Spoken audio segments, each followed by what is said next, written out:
नमस्कार दोस्तों, स्वागत है आपका मेरे YouTube चैनल में, जिसमें मैं आपको बताऊंगा कि किस तरीके से जो है बच्चों की परवरिश करी जाती है, किस तरीके से जो विद्यार्थी हैं वो अपने जीवन में सबसे अच्छा और सबसे ऊंचा कदम उठा सकते हैं।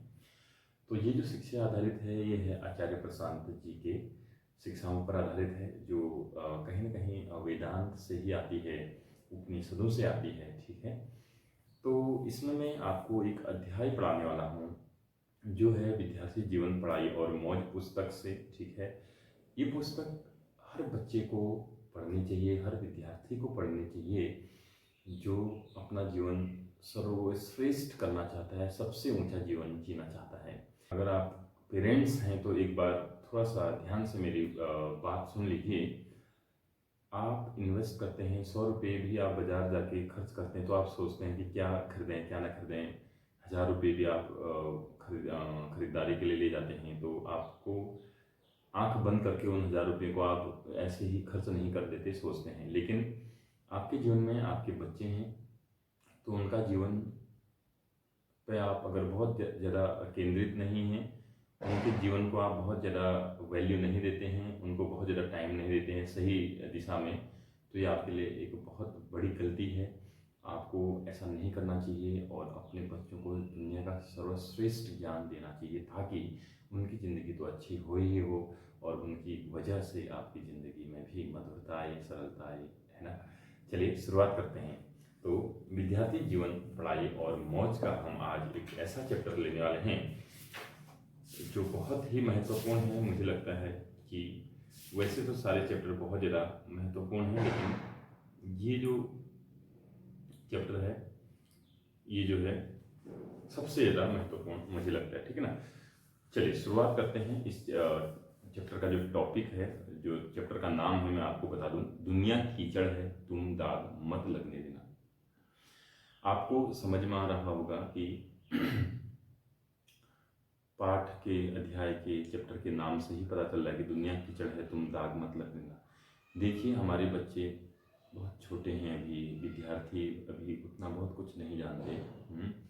तो ये दुनिया तो आपको मालूम ही है, मौका मिलते ही जो है यहाँ सारे लोग जो है अपना काम निकाल रहे होते हैं। वो क्या सही है क्या गलत है आपके बच्चों को यहाँ कोई नहीं बताने वाला है उसके लिए, क्योंकि आपके बच्चे हैं, आपसे पैदा हुए हैं, तो आपका उत्तरदायित्व बनता है, आपका रिस्पॉन्सिबिलिटी बनती है कि आप उनको सही डायरेक्शन पे ले जाएं। ठीक है, तो ध्यान से सुनिएगा, और अगर आप बच्चे हैं, स्टूडेंट हैं, तो आप भी ध्यान से सुनें। ठीक है, तो आचार्य प्रशांत जी कहते हैं, मैं सबसे ज़्यादा चाहता हूँ कि आपकी उम्र के बच्चों, किशोरों, नौजवानों से बात करना, लेकिन सबसे कम मौका मिलता है। तो जब शिक्षण की मैंने अपनी यात्रा शुरू करी थी तो मेरा लक्ष्य कॉलेज के छात्र ही थे। स्कूलों में जाकर भी हमने अपने लाइफ एजुकेशन के कार्यक्रम कुछ चलाए, पर स्कूलों में कई कारणों से के होते उतना ज़्यादा हम विस्तार नहीं ले पाए।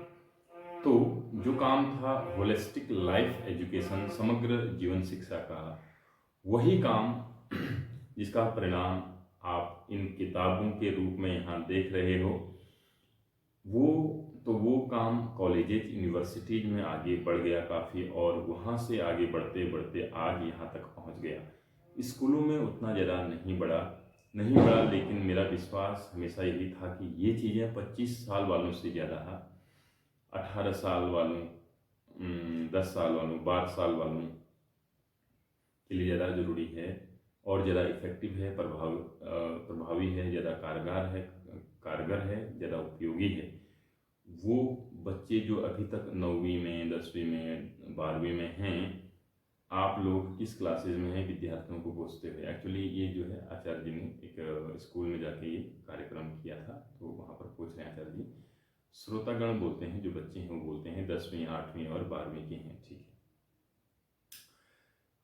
फिर आचार्य प्रशांत कहते हैं, हाँ तो यही जो आयु वर्ग है, एज ग्रुप है, मैं समझता हूँ बिल्कुल सही जगह होता है जहाँ उसे ज़िंदगी के बारे में कुछ बातें पता चलें, क्योंकि अगर अभी नहीं समझा तो आने वाले वर्षों में आप लोगों को कुछ महत्वपूर्ण फैसले लेने होते हैं।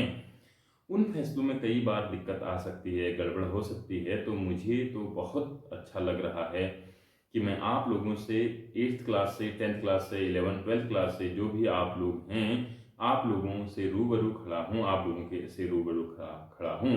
उम्मीद करता हूँ कि आपको भी बहुत बुरा नहीं लग रहा होगा। कैसा लग रहा है विद्यार्थी गण तालियों से उत्तर देते हुए? ठीक। अब जो है समझने वाली बात ये है कि ध्यान से जो आगे कहानी अब आचार्य जी बताएंगे उसको विद्यार्थी तो समझेंगे ही समझेंगे। अगर आप माँ बाप हैं, मैं दोबारा बोल रहा हूँ, इसको ध्यान से सुनिए, क्योंकि हमारा जीवन, हम ही अपने जीवन में गलत डिसीजन लेते हैं। बहुत बार दुखी हो जाते हैं, सही क्या है गलत क्या है हमें पता ही नहीं चलता है। बहुत बार ये भी मालूम होता है कि गलत क्या है, लेकिन हम फिर भी वही काम कर रहे होते हैं, फिर भी एक ही गड्ढे में हम बार बार गिर रहे होते हैं। तो कहने का मतलब ये है कि अगर हमें खुद ही मालूम ना हो कि सही क्या है गलत क्या है, तो हम बच्चों को कैसे क्या बताइए? हम पूरे बच्चे का भविष्य बर्बाद कर रहे हैं कि नहीं कर रहे हैं, ये आपको समझना पड़ेगा। तो सुनिए आगे आचार्य जी। जिंदगी बहुत तेजी से उड़ती है, ऐसा लग रहा है बहुत साल नहीं बीते हैं। मैं भी ऐसे ही कुर्सियों पर होता था, यूनिफॉर्म पहनकर, सुबह सुबह नहा करके और टिफिन पैक करके। कई बार मुझे पिताजी छोड़ने स्कूल आते थे। बढ़िया है, अच्छा है। तो दो तीन बातें यहाँ पर, एक पिताजी की तस्वीर को इंगित करते हुए, जो दूसरा दो जो पुस्तकों की ओर इंगित करते हुए, और तीसरा स्वयं की ओर इंगित करते हुए, और तीनों में बहुत जबरदस्त रिश्ता है। किस किस में? एक आचार्य जी में, एक उनकी किताबों में, और एक उनके पिताजी में। ध्यान से सुनिएगा, मजा आएगा। जबरदस्त रिश्ता है। उन्होंने पिताजी को उन्होंने पिता ने इसको, पुस्तकों को बहुत इज्जत दी है। इससे ये आचार्य प्रशांत तैयार हुआ है। जैसे भी हुआ, अच्छा या बुरा, पर इन्हीं से हुआ है। आचार्य जी कह रहे हैं पिताजी की वजह से और किताबों की वजह से जो प्रशांत त्रिपाठी थे, वो जो है आज क्या हो चुके हैं? आचार्य प्रशांत हो चुके हैं। ठीक है ना? जो एक चीज मैं बार बार बोलता हूं, लोग पूछते हैं कि आप जीवन शिक्षा की दिशा में कैसे आ गए? जो आपका एजुकेशन बैकग्राउंड है और जो आपकी प्रोफेशनल पृष्ठभूमि है, उसके हिसाब से तो आपको कुछ और करना चाहिए था।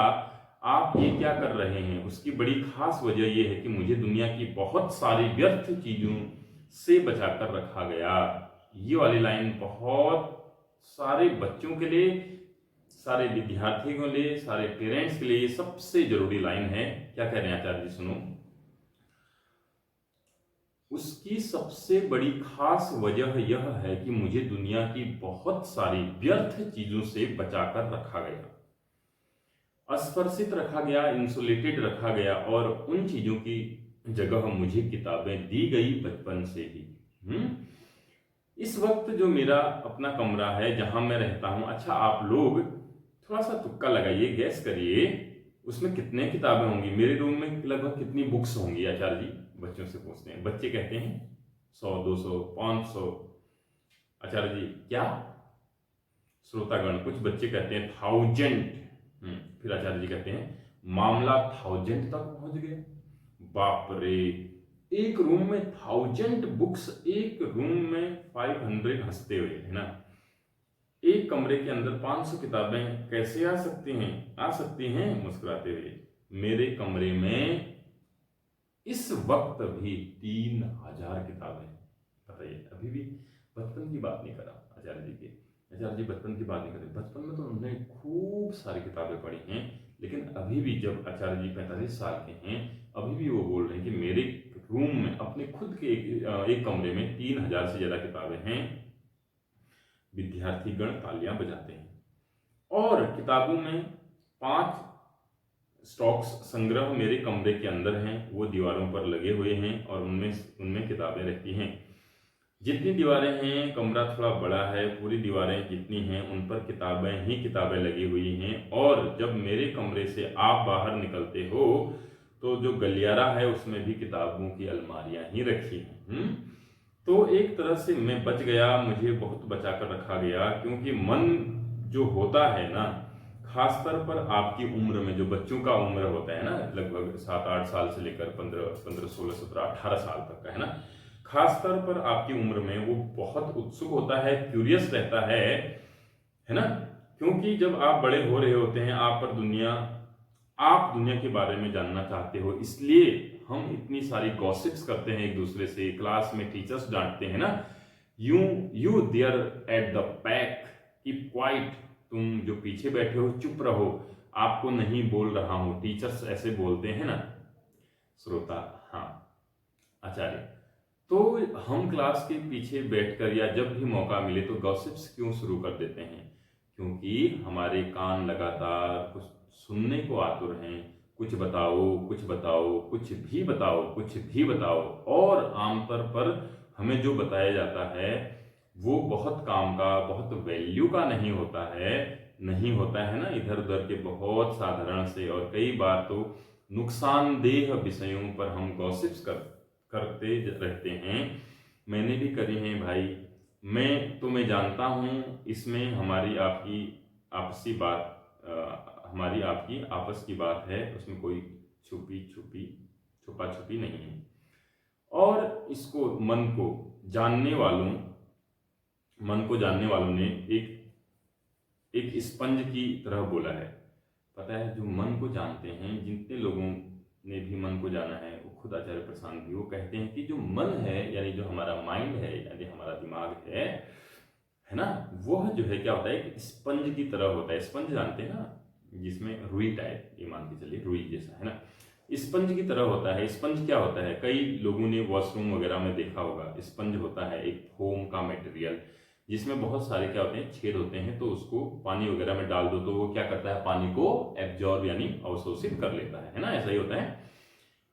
तो ये जो हमारा माइंड है, जिन्होंने आपको समझाया है, आपकी एज को समझा है, आपको समझा है और आपकी एज को समझा है, जो भी लोग हैं, बहुत लोगों ने इस पे साइंटिफिक वे में इस पे स्टडी भी करी है ना।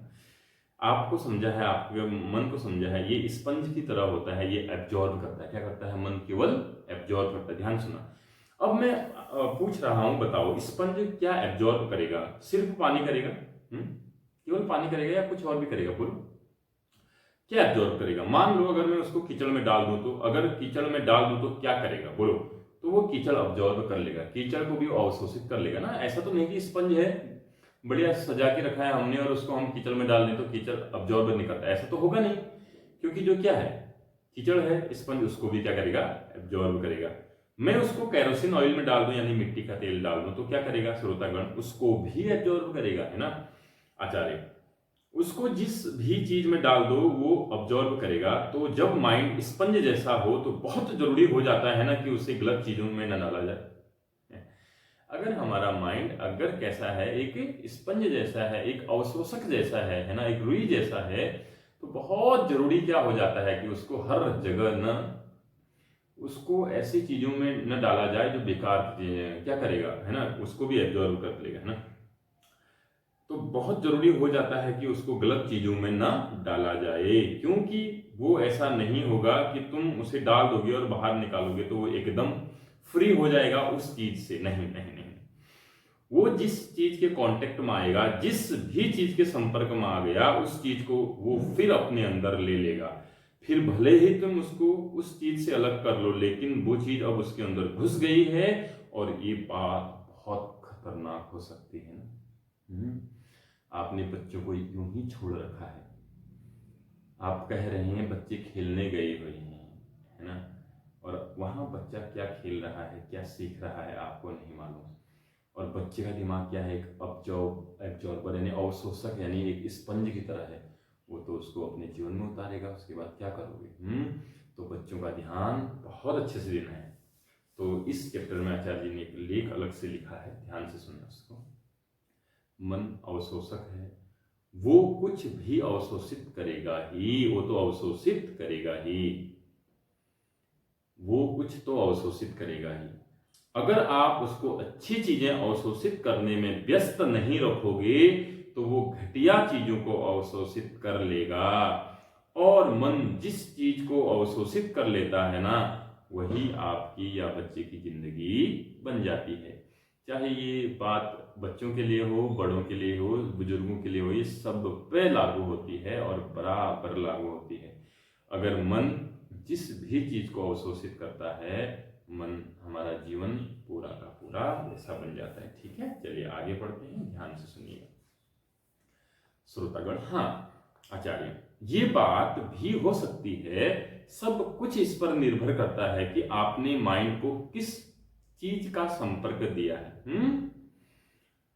तो मैं इस मामले में थोड़ा किस्मत वाला था, लकी था कि मुझे कांटेक्ट करने को मिला बहुत सारी किताबों से और अच्छी किताबों से। तो दुनिया जहान की बहुत बातें जो आमतौर पर मेरी एज के बच्चों को पता होती थी, उनसे मेरा कोई नाता ही नहीं रहा। मुझे वो बातें पता ही नहीं होती थी, और वो बातें न पता हो तो बेहतर है, क्योंकि आपको क्यों पता होनी चाहिए। बहुत सारी बेवकूफ़ी की बातें दुनिया में चल रही हैं, क्या आपको मालूम होनी चाहिए? नहीं ना, आपको मालूम नहीं होनी चाहिए भाई। तब तो इंटरनेट नहीं था, अब इंफॉर्मेशन एज, सूचना का युग है, हर तरफ की इंफॉर्मेशन, हर तरह की इंफॉर्मेशन आपको अवेलेबल है। लेकिन मैं जानना चाहता हूँ वो सब अवेलेबल जो इंफॉर्मेशन है, जरूरी है कि आपको पता हो? दुनिया की हर चीज जानने लायक होती है क्या? नहीं। पर दुनिया की वो चीजें जो जानने लायक नहीं होती हैं, हम तक ज्यादा तेजी से पहुंचते हैं। याद रखना, वो सारी चीजें दुनिया की जो जानने लायक नहीं होती हैं, हम तक वही ज्यादा तेजी से पहुंचती हैं। ये जीवन का एक नियम है कि गंदगी ही ज्यादा तेजी से फैलती है, सफाई बहुत धीरे धीरे आगे बढ़ती है, और सफाई बहुत मेहनत करनी पड़ती है सफाई करने के लिए। गंदगी अपने आप फैल जाती है, फैलती है कि नहीं फैलती है? बोलिए। आप मेहनत कब करते हो, गंदगी करने के लिए कि सफाई करने के लिए? इसका मतलब ये हुआ कि गंदगी अपने आप फैलती है और बहुत तेजी से फैलती है, लेकिन सफाई करने के लिए क्या होता है? मेहनत लगती है। तो इसको आचार्य जी ने अलग से लिखा हुआ है, सफाई बहुत मेहनत से करनी पड़ती है और गंदगी अपने आप फैल जाती है। तो आपके बच्चे, यानी आप खुद, आप स्टूडेंट, आप बच्चे, अगर अपने जीवन को सही दिशा नहीं दोगे, सही संगति नहीं दोगे, आप कितना भी सोचें कि मैं इंटेलिजेंट हूँ, हमारे बच्चे इंटेलिजेंट है, उससे नहीं होने वाला है। क्योंकि उसका माइंड एक क्या है, अवशोषक जैसा है, स्पंज जैसा है। अगर उसके दिमाग में गंदी बातें, उसको गंदी संगति मिली, तो वो जल्दी बहुत तेजी से उसको क्या करेगा? अवशोषित करेगा, है ना। अच्छाई को नहीं कर पाता है उतने अच्छे से, उसमें तो मेहनत लगती है। ठीक है, यही काम इंफॉर्मेशन के साथ हो रहा है। गंदी इंफॉर्मेशन बहुत तेजी से फैलती हैं। गंदी माने जो दिमाग को खराब करे, जो आपके भीतर बैड वैल्यूज को घुसेड़ दे, स्थापित कर दे, इम्प्लांट समाविष्ट कर दे, वो इन्फॉर्मेशन ज्यादा तेजी से फैलती है। वो इन्फॉर्मेशन आप तक न पहुंचे, इसके लिए जरूरी है कि कुछ और पहुंचे आपके माइंड में, क्योंकि माइंड तो क्या है? स्पंज है, वो कुछ तो एब्जॉर्ब करेगा ही, कुछ तो करेगा ही। अगर आप उसको अच्छी चीजों ऑब्जर्व करने के लिए व्यस्त नहीं रखोगे, तो वो क्या करेगा? घटिया चीजों को एब्जॉर्ब कर लेगा, और माइंड जिस चीज को एब्जॉर्ब कर लेगा ना, वही आपकी जिंदगी बन जाती है। जो कंटेंट ऑफ माइंड, मन की सामग्री होती है, माइंड ने एब्जॉर्ब क्या कर लिया, वही चीज जिंदगी बन जाती है, वही चीज फिर हमारी किस्मत भी बन जाती है। हम कहते हैं हमारी तो किस्मत ही खराब है, क्यों ना। क्या सीखा आपने कितनी किताबें पढ़ी हैं आज तक? कितने महान व्यक्तियों का जीवन पढ़ा है आपने? आप क्या श्रीमद् भगवद गीता जानते हैं? क्या आप श्री अष्टवक्र गीता जानते हैं? क्या आपने कुरान पढ़ी है कभी? क्या आपने कभी गुरु ग्रंथ साहब पढ़ा है? क्या आपने कभी बाइबिल पढ़ी है? क्या आपने और जरा जो बोध की बुकें होती हैं, क्या आपने धम्मपद पढ़ा है? क्या पढ़ा है? जब ये पढ़ी ही नहीं है, तो आपके दिमाग ने जो एब्जॉर्ब किया होगा, कुछ न कुछ तो किया होगा, इसका मतलब गलत चीजें करी होंगी, फिर हम कहते हैं किस्मत खराब है। अब एक किताब देखो, किताबें क्या होती हैं, इसके बारे में आचार्य जी बोल रहे हैं, ध्यान सुनना। अब एक किताब क्या होती है, एक अच्छी किताब क्या होती है? हम उसकी डेफिनेशन समझते हैं क्या? टेक्स्ट बुक के बियॉन्ड की बात कर रहा हूं। टेक्स्ट बुक जो हमें पढ़ाया जाता है स्कूल में, उसकी बात नहीं कर रहे हैं। टेक्स्ट बुक तो आप पढ़ते ही हो, वो तो जरूरी है ही। टेक्स्ट बुक के आगे की बात के आगे की एक अच्छी किताब क्या होती है, वो बोलिए। एक अच्छी किताब होती है किसी व्यक्ति ने, किसी बहुत अच्छे आदमी ने, किसी बहुत इंटरेस्टिंग आदमी ने, किसी किसी बहुत बहादुरी, बहुत मेहनती आदमी ने अपनी जिंदगी का जो सबसे ऊंचा ज्ञान है वो निकाल करके उसको डिस्टिल निचोड़ करके आपके सामने एक किताब के रूप में रख दिया। देखो क्या बात है। जो बड़ी बड़ी हस्तियां होती हैं, जो सच में अपने तक पहुंच गए होते हैं, मन को जिन्होंने जान लिया होता है, वो अपने जीवन का ऊंचा से ऊंचा ज्ञान इन किताबों में भर देते हैं, है ना, ताकि हमारी जिंदगी और आसान हो जाए। हमारी जिंदगी आसान नहीं है। हम हर दिन 10 बार तो दुखी होते हैं, है ना।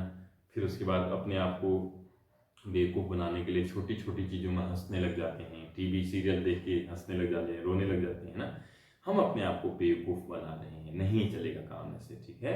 हमारा तो भविष्य खराब हो ही रहा है, हमारी तो जिंदगी खराब हो रही है, लेकिन कहीं ना कहीं हम जो है, जो हमने पैदा किए हैं बच्चे, उनका भी हम भविष्य खराब करें, ऐसा नहीं होना चाहिए। तो देखिए, पहली बात, हमें आमतौर पर जो लोग मिलते हैं वो क्या बहुत ऊंचे होते हैं? वो जो आपके कांटेक्ट में लोग क्या बहुत ऊंचे हैं? क्या वो ग्रेट होते हैं? क्या वो हिस्टोरिकली टॉप 1% को बिलोंग करते हैं?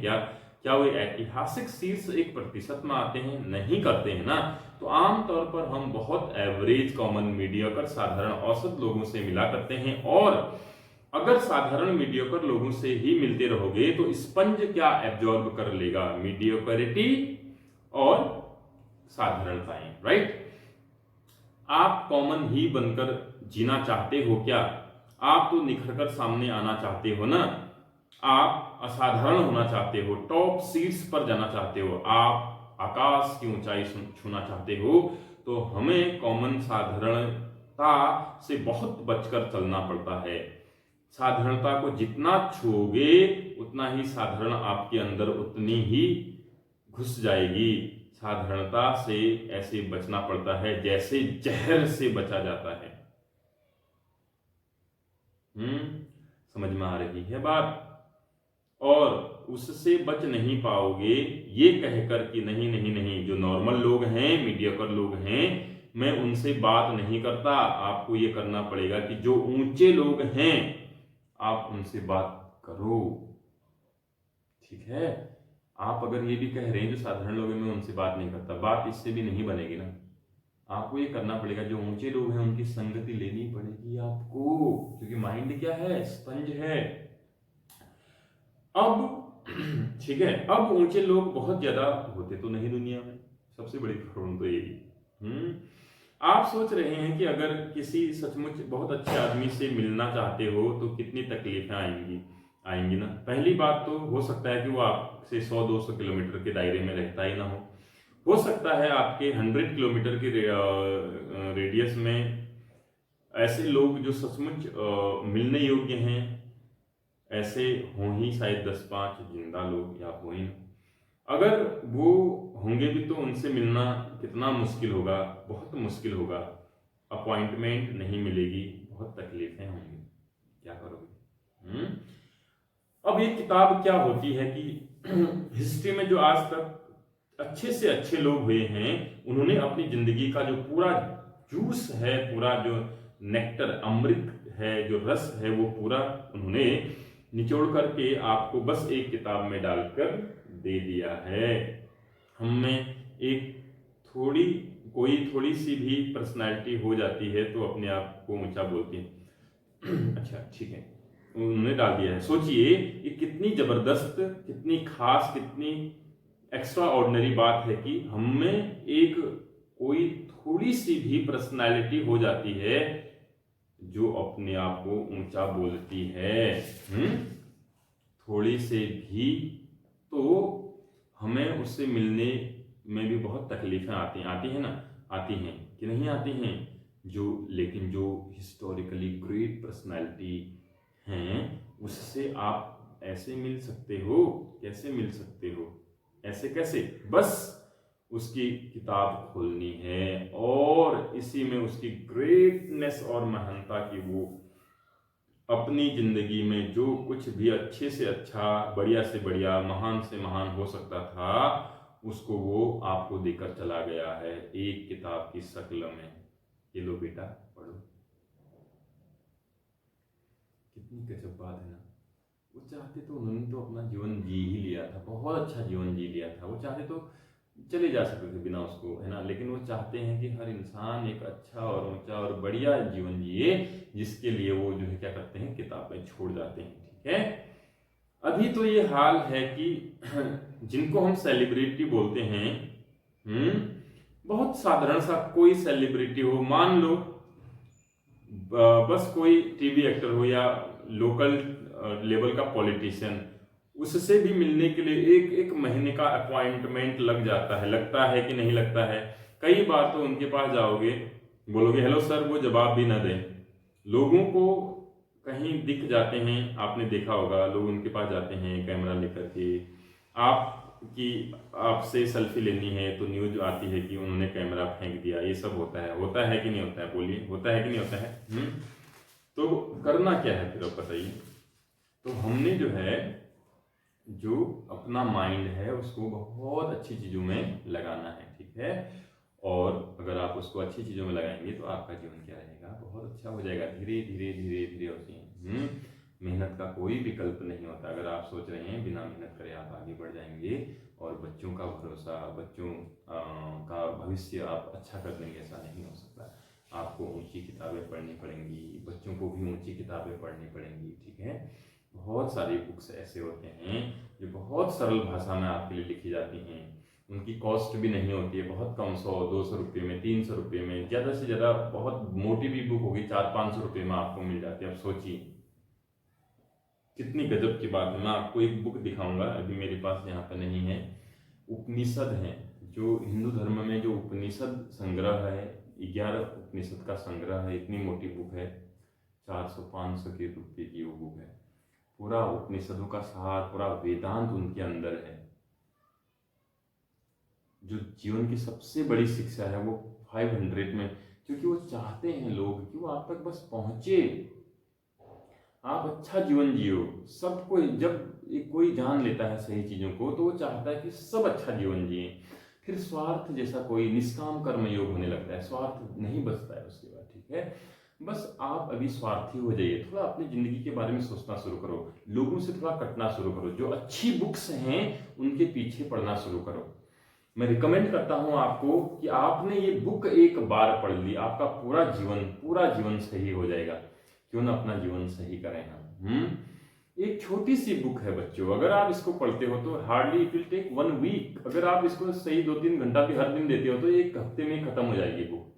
कितने हफ्ते, कितने महीने, कितने साल आपने गुजार दिए हैं। अगर आप 15-20 साल के हैं तो सोचिए आपके पूरे 15 साल, 20 साल चले गए। लेकिन आपके जीवन में कुछ ऐसा है जो आप कहते हैं कि हाँ यार, ये हमेशा मेरे साथ रहेगा, ये ऐसी चीज है जो मेरे जीवन में हमेशा खुशी भर देती है। ऐसा है कि आपके जीवन में कुछ भी नहीं है। अगर किसी को लग भी रहा है, किसी की गलत फहमी ये है कि कुछ चीजें मेरे पास हैं जो हमेशा मुझे खुश रखेंगी, मुझे सुख दे सकते हैं, नेवर, कभी नहीं हो सकता ऐसा।